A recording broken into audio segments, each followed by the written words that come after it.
Hey, it's Jose Galison on No Way Jose. You can find me on the No Way Jose YouTube channel. You can also find me in the Liberty Movement YouTube channel, also on just about everywhere podcatchers, or every podcatcher there basically is. Also on BitChute. Today, our guest is Eric, host of the Rebel with a Cause podcast. Oh, yeah, real quick. I know you guys probably noticed I didn't have the intro as normal. I need to go back and do the intro because you guys have kind of, if you've been paying attention, I kind of do half and half now, where some of my shit is culturally focused and some is a little bit more political. Today is gonna be a Jose Hangout, which is kind of think of it as a bargain brand, part of the problem type shit, because it's just more current events, shooting the shit. So today our guest is Eric. He was host of the Rebel with a Cause podcast. I also forgot to mention I monetize too, so Patreon, Jose or No Way Jose 2020, hit that up if you don't mind. That way I can stop losing money at least. So with that, what's up, Eric? You can go ahead and introduce yourself to the audience. Let everybody know who you are and what you're about. Oh, I want to say my blood alcohol level is up right now, but sadly, I don't have anything filling the Yeti cup right now. So you're going to get cleanings. Oh my God. He's got the bottle of Jägermeister, everybody. Yeah. Bad things happen with Jägermeister is around. Yeah, this first time I had Jaeger in a long time. I used to have really love it, but now I don't know if it's just a young man thing, and I hadn't had it in a while. I was like, this shit is kind of gross, and so now I'm having to mix it. I got some root beer. I was I used to just drink it straight and not even be a problem. I'm like, this shit is gross. I don't know, my taste buds just changed. What? Sorry. Anyways, go ahead and introduce yourself. Let people know who you are, what you're doing, all that shit. Oh yeah. So I'm the host of the mildly popular Rebel with a Cause podcast. It too is available on every podcatcher. I'll be coming back soon. I've got some guests lined up for February. I took a little bit of time off so I can try and write a book, and ended up not getting all the way through it. So this is going to be kind of fun. Yeah, I was going to ask you what because I remember I watched a couple of your episodes. I actually found you after you went on your hiatus, so I was like, God damn it.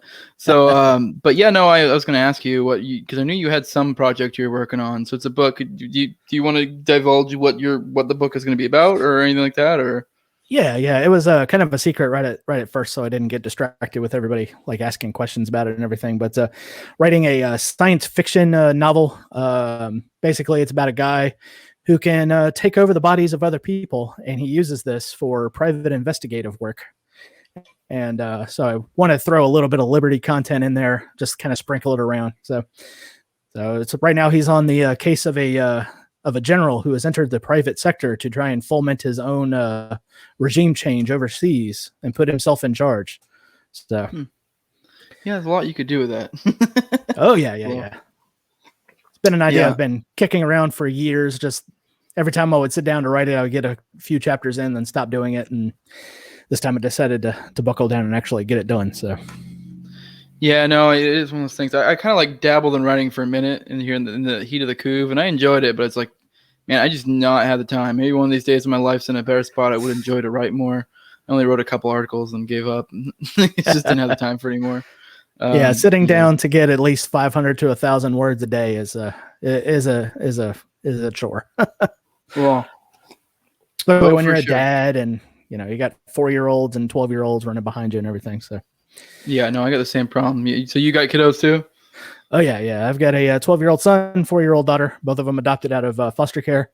Like a good libertarian should. All of you libertarians should be adopting kids from the state and then teaching them the proper way to live. What is it? Rescue, don't buy, or whatever. Animals. Don't really want to think of my kids as adopted dogs, but I got those too. I got adopted dogs too. That's funny. So let's go shop. Okay, yeah, let's go ahead and get right into it. Being as this is a Jose Hangout type bit, and we're touching on current events. We'd be remiss if we didn't bring it up, and we'll do it at the top of the show. The GameStop debacle. It's a beautiful thing. I love weaponized autism, especially when it goes against my enemies. And the hedge funds that are all linked up in the government is just making sure that they lose billions of dollars. I have one GameStop stock, and saying that is really tough. Just I know I'm going to lose money on it, but just let it sit there. It's one stock that they can't buy back. So hold the line. Yes. Hold Yeah. No, it has been. I actually don't even have stocks. I don't even have crypto.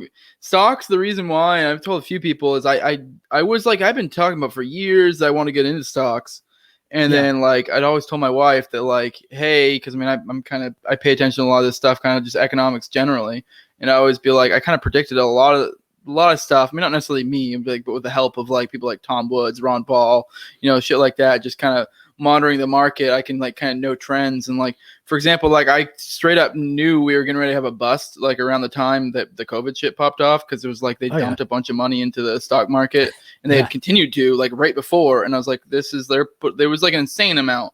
And I was like, this shit's about to bust here soon. Like I knew they were trying to push it off to like after the election. But anyways, I called all this shit, and I kept telling my wife this stuff too. And my wife's a bit more of a normie, and so she'd always just be like, you're crazy. Like, but then everything I ever like predicted went right. So it was just like, then like, it was funny, like whenever COVID like was in full heat, she was just like, yeah, you're right. You should totally get into stocks. And I'm like, now the rules are out the window. So it's like, it's like to try to, monitor the stock market. I don't know. I mean, like maybe, I know a lot of people say like, oh, well, this or that. And it's like, yeah, sort of, but you're just like, where they're injecting so much money, it's just so all over the place. But yeah, now I'm like really regretting I didn't just to sit, because I mean I actually kind of I don't remember what day it was. I'm terrible with days and time, but I knew at the very beginning I kind of was like seeing, because I'm all over on all different socials, like seeing the beginning. I'm not on Reddit, but I was seeing the beginning of the GameStop thing. So I was like, had I been in stocks, I would have jumped on then. And like, so I was like, fuck. But in crypto, I'm a tech tard, so like that's why I'm not really in crypto right now. So like, but I gotta figure it out. But it's kind of rough. I knew about Bitcoin like in 2010, and I was like so tempted to buy back then, but then I was like, everything about this just seems like it's going to be a scam, And then the Mt. Gox thing happened, and clue number one: if your website is named after Magic the Gathering online exchange, because that's what Mt. Gox stood for, maybe they don't know anything about Bitcoin. And sure enough, it went to 1,200, and then they lost everything. So it's like, see, look, it's a scam. They lost all that money. And then now look at it. It's like what, 35,000 today? Yeah, no, it's definitely, it's one of those things that I've been meaning to get into forever, because everything about Bitcoin is like philosophically in line with what I'm about. It's just, I'm also not a tech guy, so it's just like it's just very daunting for me. And I know it's gonna be one of those things that once I do it, it'll be like, oh, okay, this isn't so bad. I'm also like one of those people who's kind of like averse to change, so like I really like put off shit like that. And then once I do it, I'm like, oh, not so bad, So that's kind of where I'm at with that. And it's funny though, you kind of were like brought up the World of Warcraft thing, but like we have they're pumping up a crypto right now that's literally based off a meme. So the Dogecoin, that's another one. Yes, Doge to the moon. Yeah, to the moon. Yeah, this week's been great for memes. And honestly, like I feel like this week has also been like the white pill we've been waiting for after 2020. Yes. Maybe not exactly to the full extent. Like if we were going to say yin and yang, this isn't the full thing. Because I mean, with 2020 being such a low, but it is nice to be like, you know what, he's a fucking win. Like I'm not making any money off it, but just watching the cathedral squirm, just, oh my god, that just gets my dick hard, Yeah, I would like to say that this is like a low dose white pill, but it was really funny today. I was reading the news while I was on my lunch break, and apparently the Wall Street Bets crowd, they bought a electronic billboard on Wall Street that just says GME goes burr, and they showed the candlesticks going green. That's hilarious. Yeah, I saw it. It was pretty great. The funny thing is I only saw it on Facebook. I'm zucked on Facebook right now, so I couldn't reply or anything. But I pre-zucked myself. I got off of Facebook and Instagram. So well, I mean, I've talked to this already, but like I think I did a censorship episode recently, and I know on one of Pete Quinones' episodes he was talking about, and I thought it was pretty smart. Because, I mean, I was initially at first like we should just exodus all these fucking socials, but then I kind of listened to, I want to say it was Aaron from the Fadcast, Timeline Earth now, and they were talking about that, like, he brought up a good point that, like, we shouldn't be don't cede ground to your enemy. Yeah, exactly. Like, stick around, like, I mean, even if it is, you just gotta keep making alts or fucking around. Like, I mean, I understand it's not for everybody. Like, I mean, for me, I've really expanded all my socials, but it's mostly a function of like to spread my fucking podcasts and stuff. But like, I mean, I say all this, but like, if I didn't have a podcast, I probably would have been on Facebook a long time ago. And I'm like I was a big time shit poster. I very much love Facebook, but like at the same time, it's gotten to the point where it's just not even enjoyable anymore. So, you know, like, I don't know. Like, for me, I can understand people who would bail it, but if you are one who's trying to cause problems, or not cause problems, but stir up shit, stick around, you know, like, don't just, bounce around, try, be on everything. Like, I'm on fucking Minds, MeWe, Facebook, Twitter. I was on Parler. Like, I was on a whole bunch of different socials. So it's like, honestly, I was kind of bummed when Parler got hit, because it was actually starting to kind of get better. I was kind of digging it. So like, I got on Parler like almost right away, and it was nothing but Trumpkins all over the place in there. And my episode with Scott Horton about war crimes in Yemen, where I basically called Donald Trump a war criminal, as well as Barack Obama, that post got flagged and reported so many times that they just closed my my Parler account. So they deleted me right off of that site. Oh, they got super butthurt about that. I guess they weren't I hadn't got big enough for them to pay attention, because I'm pretty sure I've said in an episode or two that pretty much all the presidents should be hanging from a tree off the front of the yards. So yeah, it was really great, because every day I would log into Parler and I would do this is your daily reminder that Donald Trump is in fact a war criminal, and then would just post a story. No, that's funny. Yeah.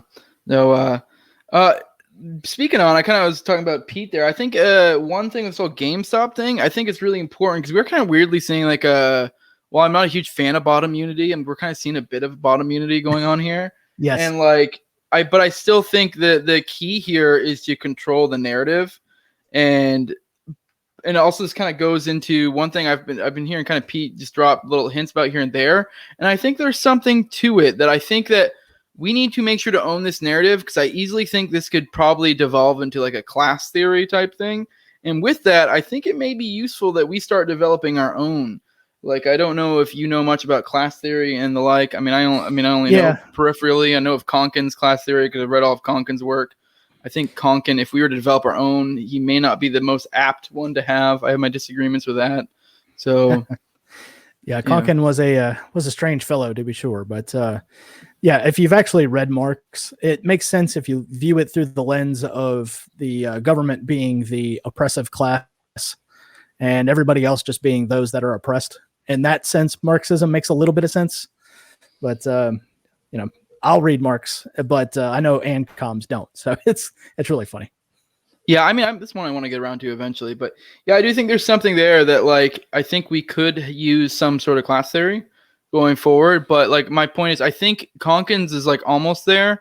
I think the big issue is that my minor, like I consider myself an agorist, so I agree with the vast majority. But one of the probably small minor disagreements that I think I have with Konkin is I don't find engaging in politics to be immoral. I think tactically it's unwise personally, and a lot of people disagree with that, but I don't think it's immoral. So then making his thing would be like, even like the LP types, like even like the Mises Caucus ones, he would consider them to be, I forget how he broke down his two classes, but in his class theory, but it was like basically status and non-status. He would consider them status. But if we're to have a good class theory, I don't think those are people we want to consider among our enemies, because I don't necessarily think what they're doing is immoral.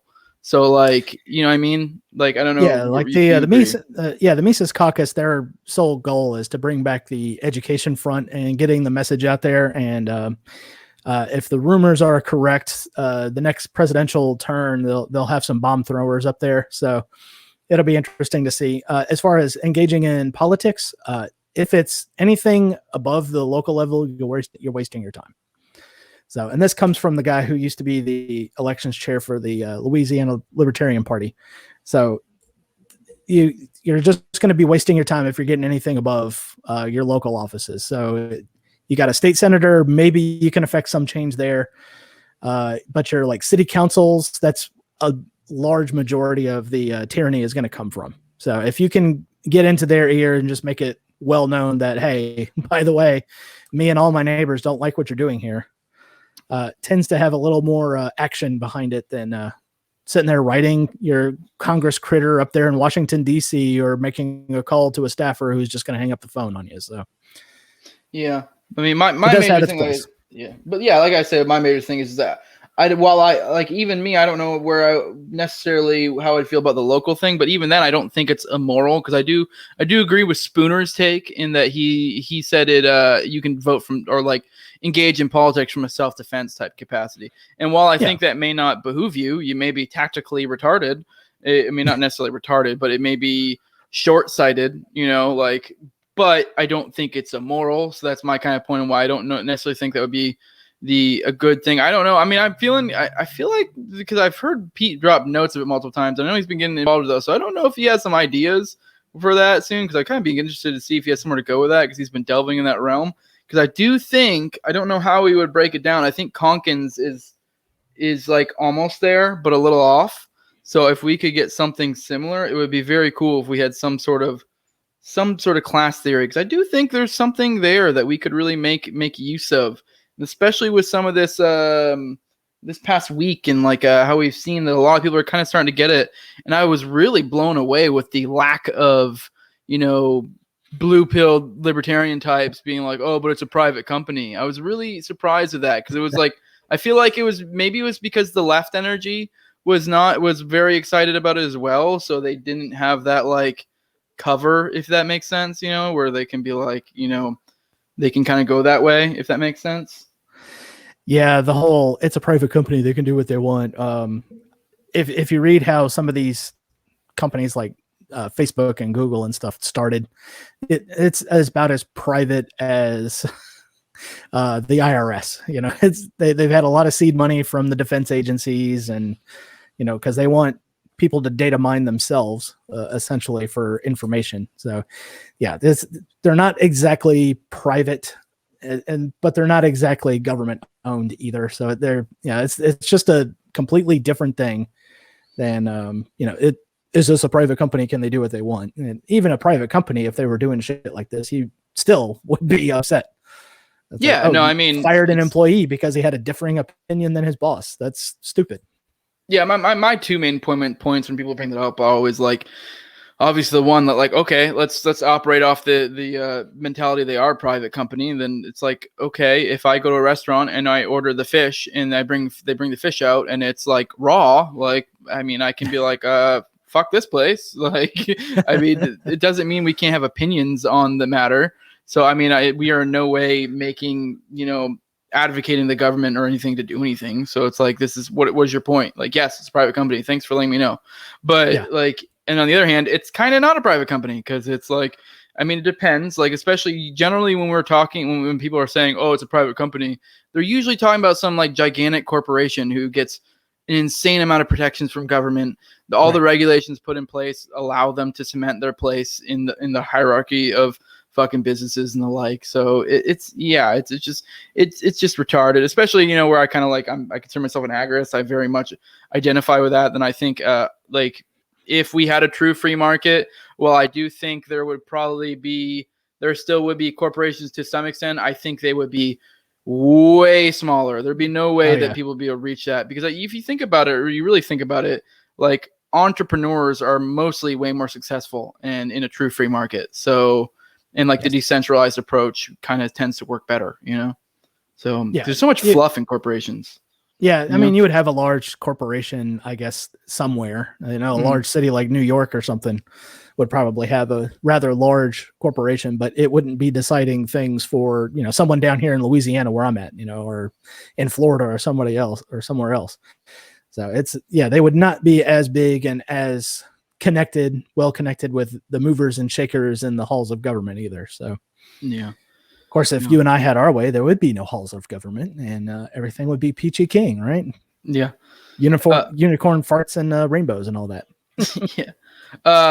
Other thing I kind of want to bring up is how it seems to be the cathedral's narrative is just crumbling right now, especially with the GameStop thing. It is enlightening to see some of the people making their takes on the matter, and it's just become so rehearsed, just generic.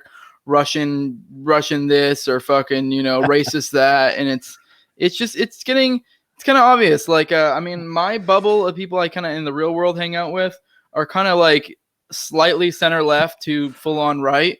So just kind of the people I hang out with. And so it may not be the best, group to look at, but they seem to be kind of getting it, and even the ones that normally wouldn't, they're kind of like, yeah, this is kind of bullshit. Like, what is going on here? So I don't know if you're seeing the same thing. Yeah, I've had a couple of my lefty progressive friends like send me clips of the new press secretary, and her little supercut of we'll circle around back to that, and it's all of the stuff that isn't the fluff questions. And I was like, I mean, what do you expect? Her husband works for Citadel. I mean, the people who own Robinhood. And I was just a little bit more upset that her last name isn't pronounced Pizzacki. I was I was like, it's not Pizzacki. Isn't it spelled like Pizzacki? But yeah, it's always been a fun thing watching my lefty progressive friends come around, because when Donald Trump got elected, they're all asking me, I was like, how hard is it to buy an AR-15? I was like, not that hard. In fact, if you want, I can show you how to shoot it. Yeah, no, it's funny. You kind of brought up the Robinhood thing, and I feel like that's another really interesting thing with the Robinhood, and how that, I don't know if you saw that, like when they started throttling shit back, like within like the day, their review went down to 1, and then funny enough, then Google brought it back up to I think 4 or 5 or some shit. Yeah, so funny how like, that works. Yeah, it's funny how that works, but it's just I feel like this whole thing, while I know lefties may have a different view of it, for like maybe people like me and you, is such a beautiful example of the free market at work. Yeah. And like, we are getting to a point where technology is getting so great that it's harder and harder to restrict the market to the degree that they would like it to.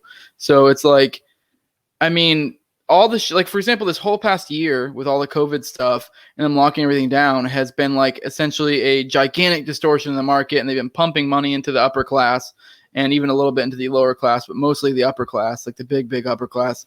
And within like a day or two, like, I mean, obviously it's not all of it's back, but they just like, the market is correcting itself. It's like the market's healing in a sense. It's kind of weirdly beautiful. It's like, you can look at this from like autistic, like fucking like in autistic like economic sense and be like, yeah, this all makes sense.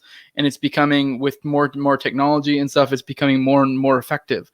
And it's getting to the point where, for like people like me and you, it's kind of like they're not going to tamper down on this. It's going to get to a point where they're not going to be able to hold down freedom, if that makes sense, Yeah, it's like trying to hold a beach ball underwater. If you ever went to the beach and you got a beach ball and you're trying to hold it underwater, eventually it's going to come to the surface. And there's not much that you can do to stop that. Yeah. No, it's definitely interesting. So I kind of want to move on to the next topic, Biden's first week. How did you think about that? How many executive orders are we at? Like, it's like 45 right now. Something ridiculous. Insane. Yeah. I mean, that kind of feeds into an earlier point we were talking about earlier about the crumbling narrative of the cathedral. Like, I feel like it's funny because they're like, this first week and the week prior to him coming in, they were kind of riding high on endorphins of like, we did it, we beat the big bad Trump. And it's like, and like, there were all these stories about like, I don't know, the one that was probably the creepiest is I saw one, I don't remember what station it was on, but they were talking to Kamala and her husband, and like, husband being like, yeah, she's totally like a normal person, like she wears Chucks. Like, it's just this, like, it's getting to this point where it's just like, it's so ridiculous.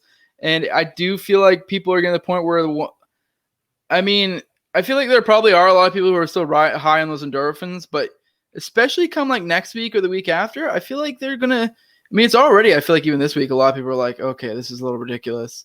Like, like, I don't know if you saw, did you see that thing where it was like Biden's outstretched arms? There was the one guy in CNN, one of the anchors, and he was talking about how like the Washington Monument and the like the lights they set up look like Biden's outstretched arms reaching to embrace America. Yes. It's just, it's so over the top. It's ridiculous. And it, for me, I'm like, I love it. Like, keep doing it, because it's like, please. You are red pilling so many people.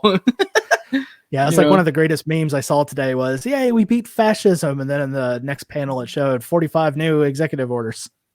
I was like, did you really? Yeah, and you add on top of that this feeble, like, old man that like, and it's just like, it's such a sign.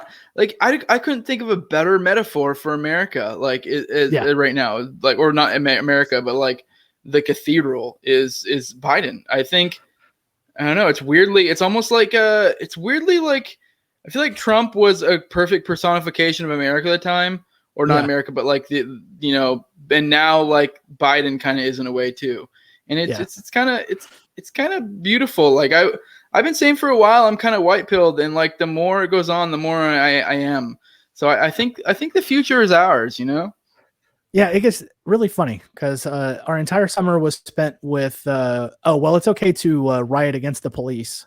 But here, we're going to select a guy who wrote the 93 crime bill, and his running mate will be someone who threw almost 2,000 people into jail over smoking a plant. You know, the two worst people from the perspective of Black Lives Matter. And now, even today, you know, trolling through Twitter and everything, you see some of the BLM people. It was like, oh, why did we vote for this? And I was like, yeah, why did you? I mean, what, you thought he was going to get elected and then you guys were going to be invited to the White House making decisions? No, that wasn't going to happen. Yeah, no, it is. It's fucking beautiful. And I don't know where things go from here, but I genuinely think we're going good places, especially with, I think there's a really, I think we're going to see some interesting stuff with the right here going soon. Like, because, I think they're really disaffected with all the Trump stuff. And then I weirdly think there might be a lot of lefties that are kind of like, yeah, what is going on here? So I don't know what way this is going to go, but I am very optimistic for the future.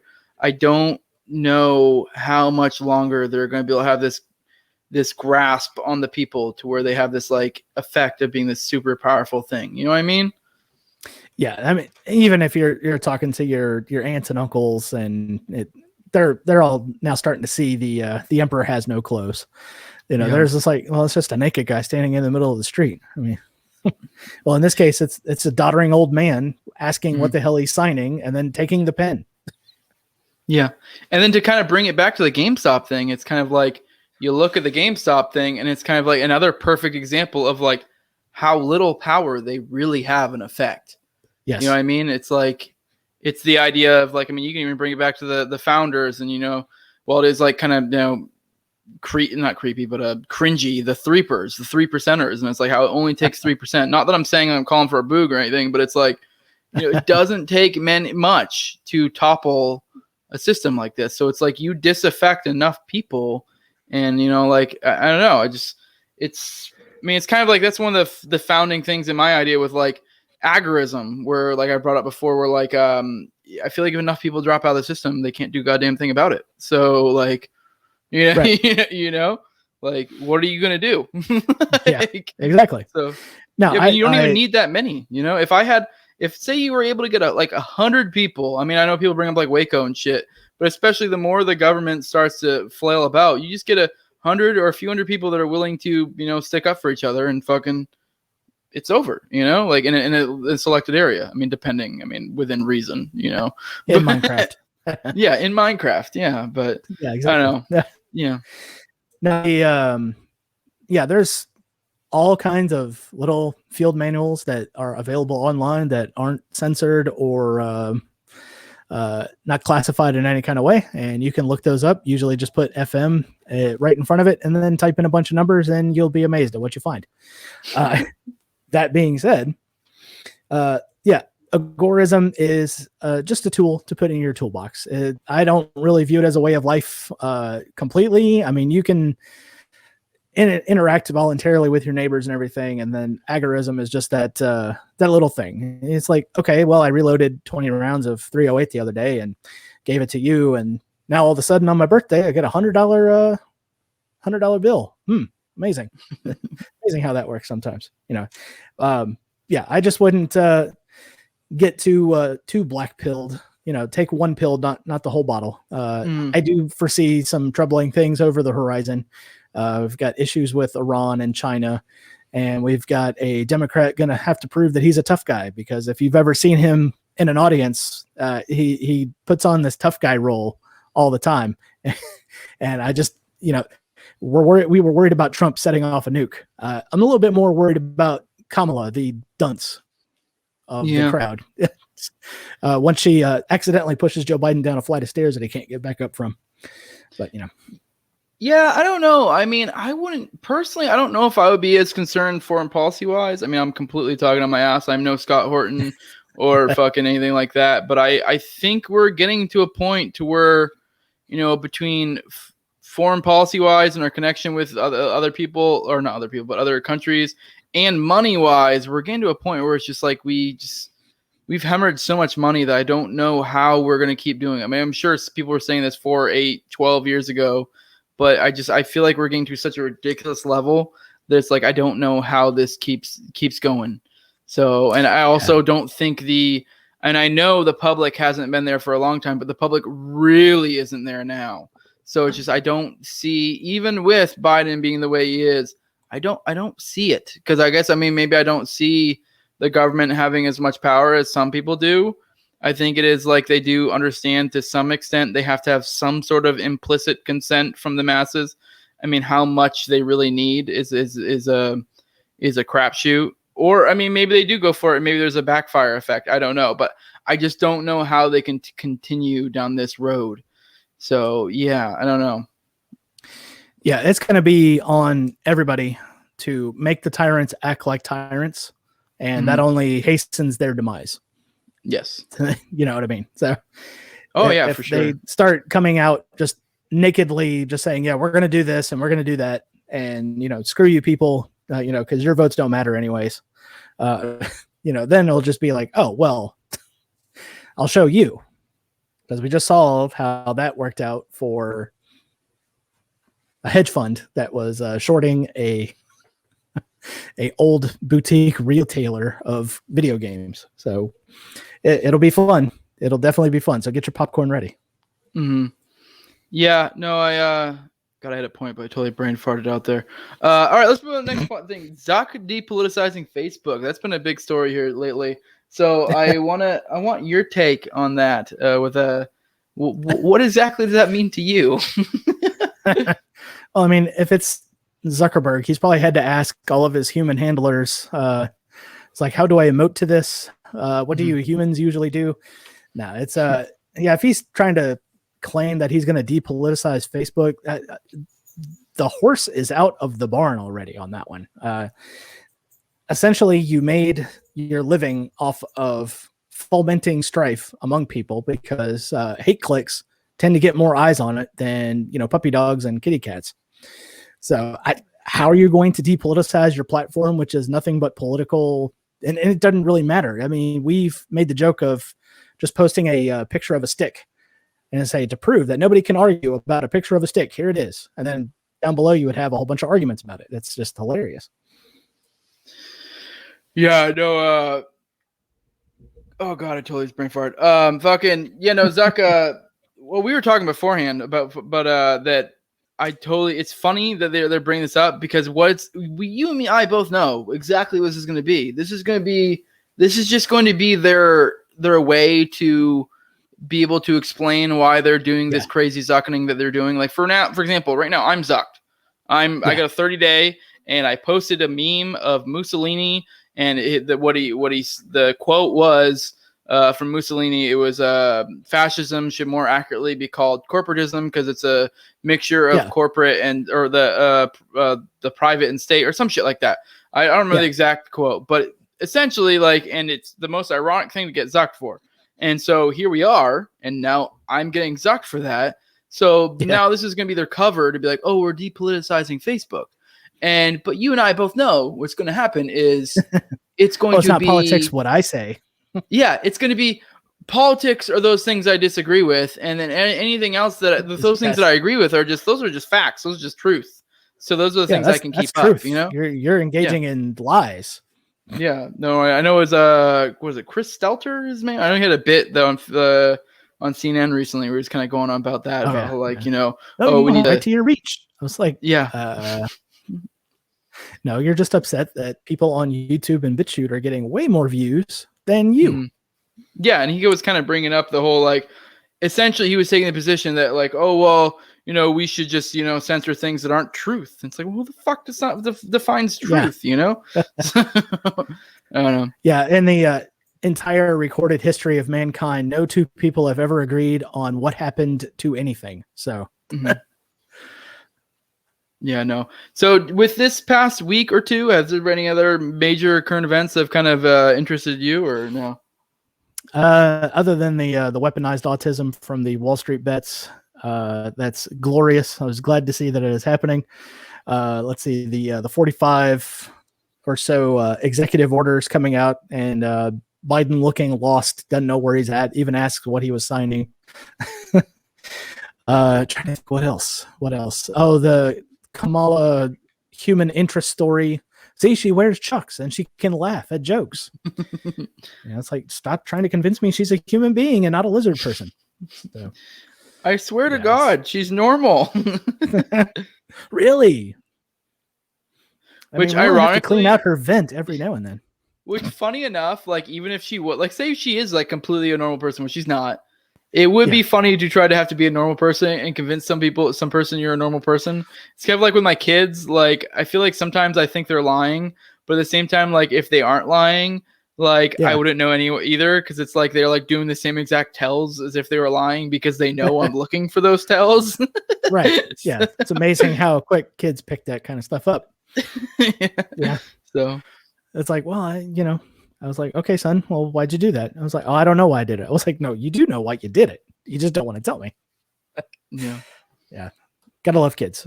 They're so fun. Yeah, no, kids are fun.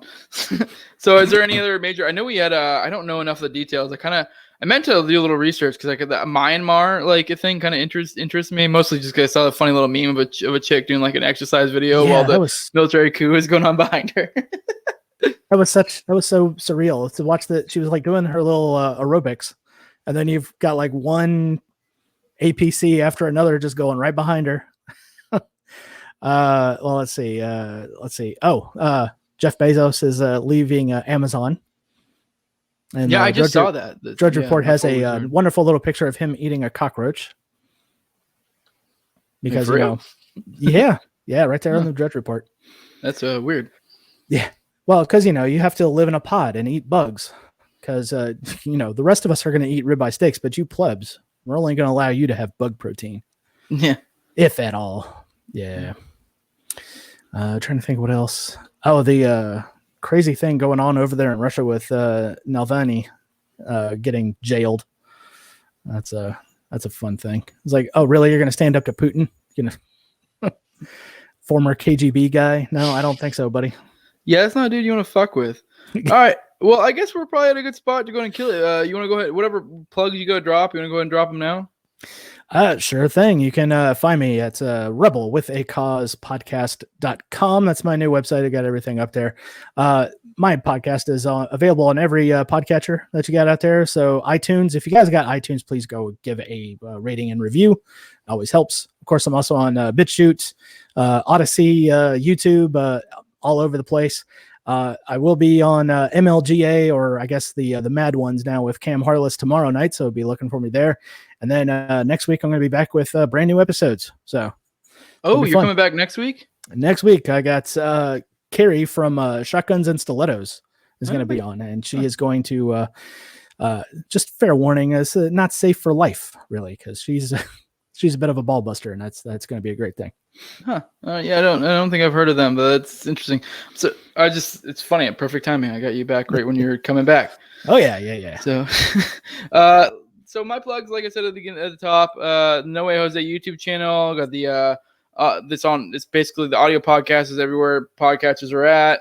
Also on the Liberty Movement YouTube and BitChute. This episode will not be on that because the Liberty Movement YouTube and BitChute channel is for like only non-political cultural content, and does not fall into that because we kind of went into politics and stuff. The Liberty Movement is also on Facebook and MeWe, so go check them out. If you need to contact me, I not even need to, if you just want to, hit me up at thelibertymovementglobal@gmail.com. Go ahead and support me at patreon.com/nowayjose2020. I'm not even trying to make a lot of money. I'm just trying to make it so I can at least cover my costs for having for doing this shit. So my wife won't leave me the fuck alone. It's the dream. It's the dream. Yeah. I just want to not lose money. That'd be fucking nice. If I could break even, that would be great. Yes.